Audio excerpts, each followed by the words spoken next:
In front of me I've got Opel Corsa. In this video I'll show you what is the B on transmission and how to use it. On many automatic or hybrid transmission shifters, B stands for brake or engine braking. The B mode increases engine braking, helps control speed on long downhill slopes, and reduces brake wear. To use B, you should be driving down steep hills when you need extra control without overheating your brakes, and in some hybrids it also increases regenerative braking, helping recharge the battery.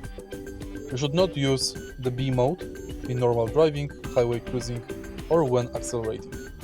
To enable B mode, take a look at the transmission and now pull it downwards with the button, and again from driving pull it downwards twice, so like once and twice.